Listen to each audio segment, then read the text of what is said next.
دکھائی، استقامت ایسی دکھائی، میرے پاس الفاظ نہیں ہیں کہ میں ان کو خراج تحسین پیش کر سکوں، لیکن میں آپ کو ایک واقعہ سنانا چاہتا ہوں کس درجے کی استقامت دکھائی، پوری دنیا دنگ ہے اس پر۔ میں ایک انگریز کو پڑھ رہا تھا، اس نے کتاب لکھی ہے، بلال ابن رباح اس کتاب کا نام ہے، شروع کیا ہے، علامہ اقبال نے اس کتاب کا ذکر کیا ہے باقاعدہ۔ اس نے لکھا کہ بلال، اس انگریز نے بلال کو مخاطب کر کے لکھا، بلال آج سے 1300 سال پہلے جب افریقہ کے کسی جنگلی گاؤں میں قریش کے سردار پہنچے ہوں گے اور پیسہ دے کر کے تیرے گلے میں غلامی کا پھندا ڈالا ہوگا رسم کے طور پر، اور تجھے لے کے آنے کے لیے تیار ہوئے ہوں گے، تو ان نادانوں کو کیا معلوم تھا کہ اس بہانے سے تجھے کہاں لے جا رہے ہیں، اس بہانے سے وہ تجھے محمد رسول اللہ صلی اللہ علیہ وسلم کی صحبت اور آپ کے دربار میں اور آپ کی درسگاہ میں لے جا رہے تھے۔ یہ بلال ہیں، ایمان لائے۔ آپ پڑھ لیجئے تاریخ کو کہ حضرت بلال رضی اللہ عنہ کا ایک واقعہ لکھا مورخین نے کہ ایک دن ان کے گلے میں پھندا ڈالا کفار نے، اور گھسیٹتے رہے، پوری اوباش قسم کے لڑکے تھے، پوری پیٹھ ایک دم لتڑ گئی، اور اس کے بعد دور لے کے گر گئے، میدان میں کنکریاں بچھائیں، پیٹھ کے بل کنکریوں پر پیٹھ کے بل ان کو لیٹا دیا، اس کے بعد پتھر، بہت بڑا پتھر لڑکا کے لائے، پیٹھ سینے پہ رکھ دیا، کیفیتیں بن گئی کہ زبان ترچھی ہو کر کے باہر نکل آئے،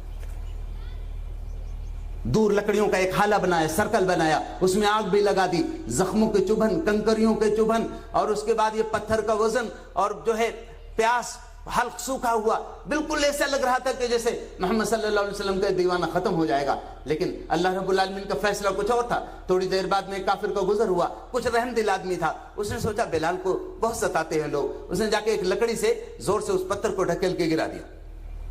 اس کے بعد حضرت بلال کو لا کے پانی ان کے حلق میں ڈالنے لگا، تو کچھ پہلے تو اس کو لگا کہ شاید مر گیا ہے، لیکن بعد میں لگا کہ زبان ہلنے لگی، تھوڑی دیر میں اس کی حیرت کی انتہا نہ رہی کہ جب بلال کی زبان ہلنے لگی، آواز نکلنے لائق پوزیشن میں آئے تو وہی بات کہہ رہے تھے جس کی وجہ سے وہ یہاں تک پہنچائے گئے تھے، بول رہے تھے احد احد احد، اللہ تو بس ایک ہے، اللہ تو بس ایک ہے، اللہ تو بس ایک ہے۔ وہ تھوڑا ہمدرد آدمی تھا، رحم دل آدمی رہا ہوگا کچھ، اس نے بلال کو لے جا کے کندھے کا سہارا لے کر کے آبادی کی طرف لے گیا اور ایسے بولا، کہا بلال کیوں نہیں تم محمد کا ساتھ چھوڑ دیتے، کیا ملا تمہیں محمد کا ساتھ لے کر، روزانہ تم پر یہی درگت ہوتی ہے، تم پر ایسے ہی ظلم کے پہاڑ توڑے جاتے ہیں، تم کیوں نہیں ان کا ساتھ چھوڑ دیتے صلی اللہ علیہ وسلم۔ بلال نے، روایت میں آتا ہے کہ بلال نے اس آدمی کے کندھے پہ ایسے ہاتھ رکھ دیا، آنکھوں میں آنکھیں ڈال کے بولے، کہا میرے بھائی تم بازار میں مٹی کا 2 پیسے کا برتن خریدتے ہو تو اس کو ٹھوک بجا کے دیکھتے ہو کہ کہیں اس میں کوئی کھوٹ تو نہیں ہے، تو میرے رب نے مجھ کو جنت کے بدلے میں خرید لیا ہے، میرا رب مجھ کو ٹھوک بجا کے دیکھ رہا ہے کہ میرے بلال میں کہیں کوئی کھوٹ تو نہیں ہے۔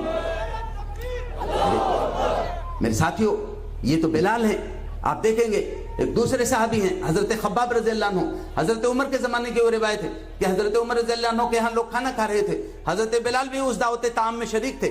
صرف کندھا تہبند پہنے ہوئے تھے، کرتا نہیں تھا۔ حضرت عمر نے دیکھا بلال کے خباب کی پیٹھ سفید ہو رہی ہے، پوچھا خباب تمہاری پیٹھ میں کچھ ہو گیا؟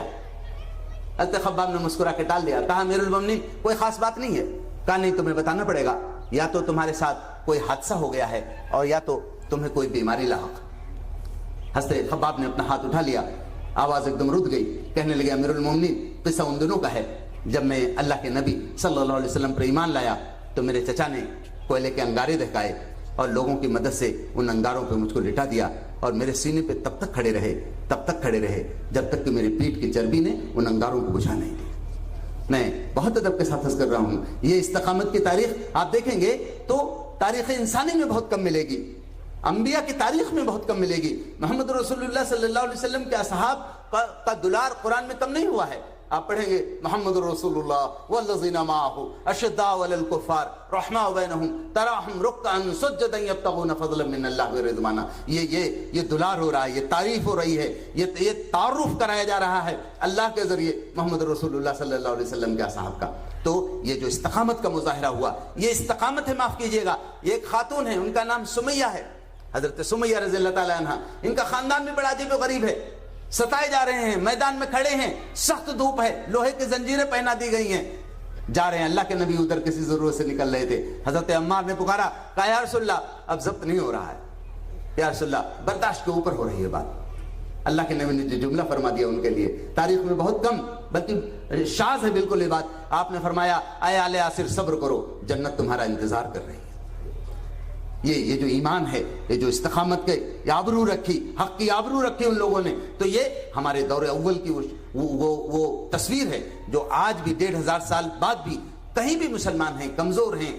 پچھڑے ہیں، لیکن مسلمانوں کو یہ چیز قوت دیا کرتی ہے۔ حضرت سمیہ کے بارے میں آتا ہے، جب وہ ابو جہل نے ان کو مارا جس دن، تو ان کا دماغ تھوڑا سا دھوپ کی وجہ سے اور اتنی تکلیف کی وجہ سے کام نہیں کر رہا تھا، تو اس نے کہا کہ تم اللہ کا انکار کرو، تو سمجھ نہیں پائے، تو ایسے اس نے آسمان کی طرف اشارہ کر کے کہا وہ ایک اللہ جس کو تم صرف ایک اللہ مانتی ہو اس کو انکار کرو۔ بس اس پر ان کو غصہ آ گیا، جو جملہ ان کا تاریخ میں محفوظ ہے، انہوں نے کہا ابو جہل تیری موٹی موٹی ہڈیوں میں جو جان ہے، خدا کی قسم میرے ایمان کی قوت اسے کہیں زیادہ۔ اس نے بہت نازک جگہ پہ بھالا مار کر ان کو شہید کر دیا۔ میں اپنے وجدان کی حد تک کہتا ہوں کہ سمیہ کی جو چیخ 1400 سال پہلے ہوئی تھی، پچھلے 1400 سال سے وہ چیخ امت مسلمہ کا حوصلہ بڑھا رہی، وہ چیخ امت مسلمہ کو قوت دے رہی ہے۔ میرے بھائیوں اور میرے دوستوں،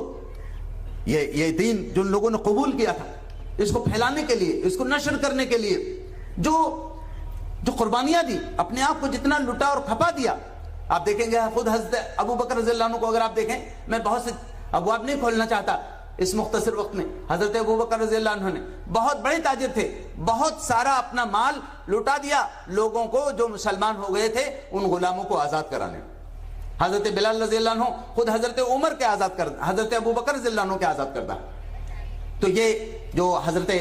ابو بکر رضی اللہ عنہ کی ہی دعوت و تبلیغ کا نتیجہ ہے کہ باقاعدہ حضرت عثمان رضی اللہ عنہ ایمان لائے۔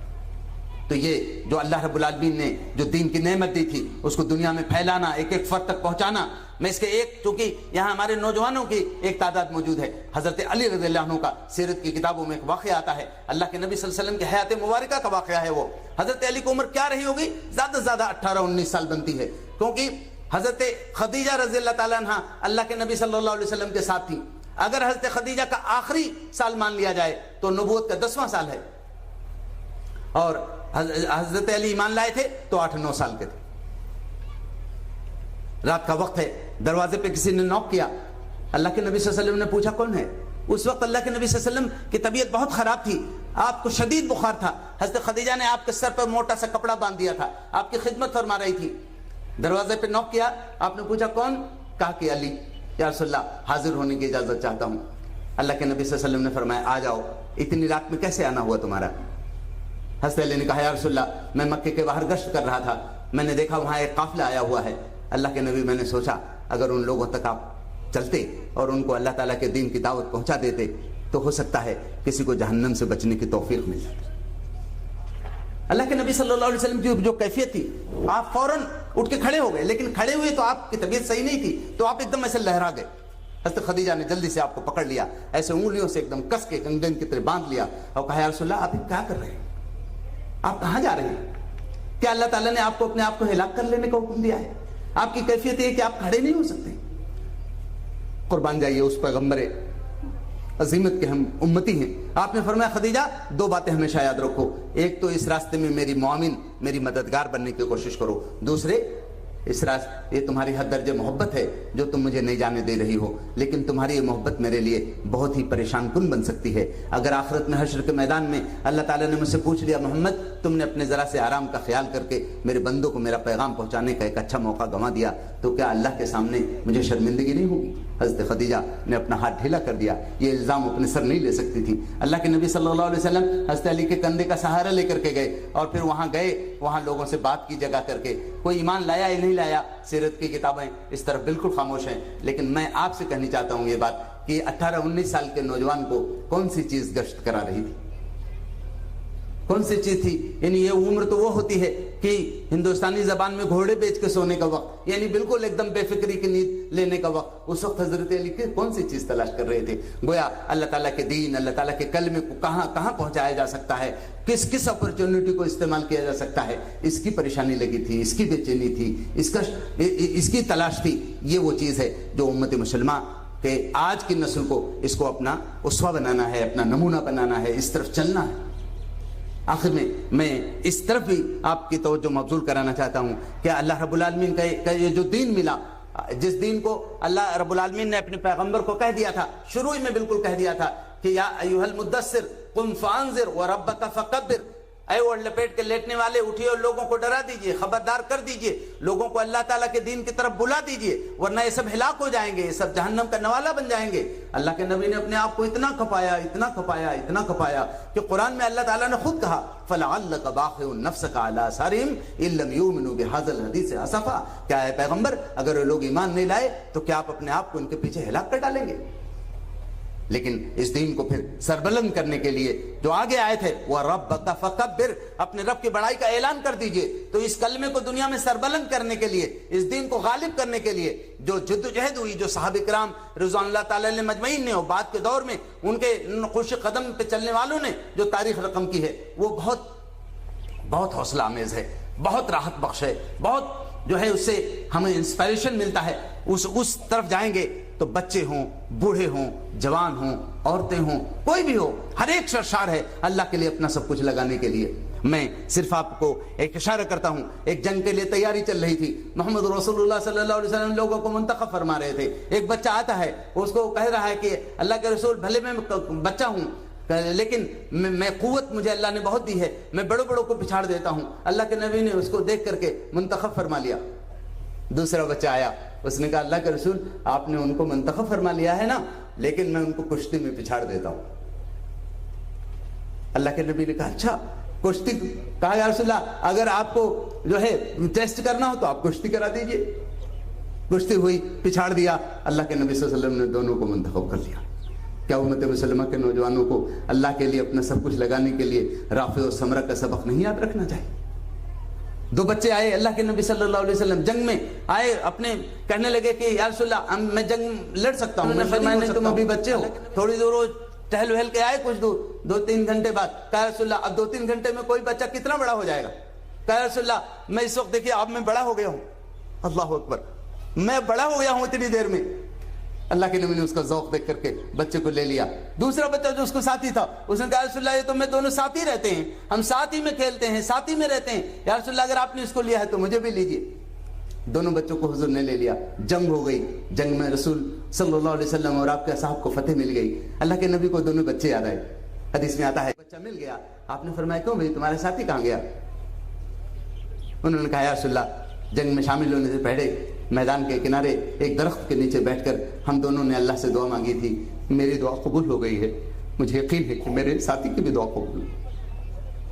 اللہ کے نبی نے پوچھا کہ وہ کیا دعا تھی؟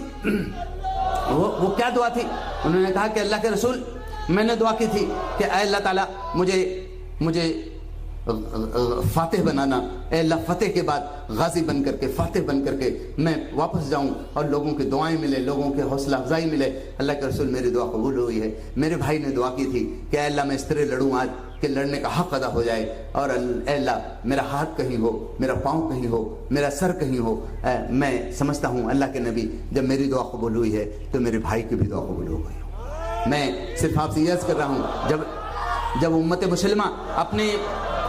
اپنے ایمان کے تقاضوں کو سمجھ رہی تھی، جب اس دین کے غلبے کے تقاضوں کو سمجھ رہی تھی کہ کس کس مرحلے سے گزرنا پڑ سکتا ہے، تو اللہ رب العالمین نے اس امت کو وہ منازل اور وہ مناظر دکھائے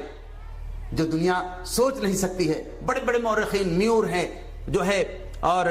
گبن ہیں، سارے لوگ اس بات پہ دنگ ہیں کہ 23 سال میں محمد صلی اللہ علیہ وسلم نے یہ انقلاب کیسے دنیا میں رونما کر دیا، کیسے انقلاب مکمل ہوا۔ وہ کہتے ہیں کہ یہ بات خود اتنی سی بات کافی ہے کہ ان کو ایک عظیم انسان دنیا کا مانا جائے۔ میں آپ سے ایک بات عرض کرنی چاہتا ہوں، اللہ کے نبی صلی اللہ علیہ وسلم مدینے کی زندگی ہے، بیٹھے ہوئے تھے، ایک بددو آدمی آ گیا،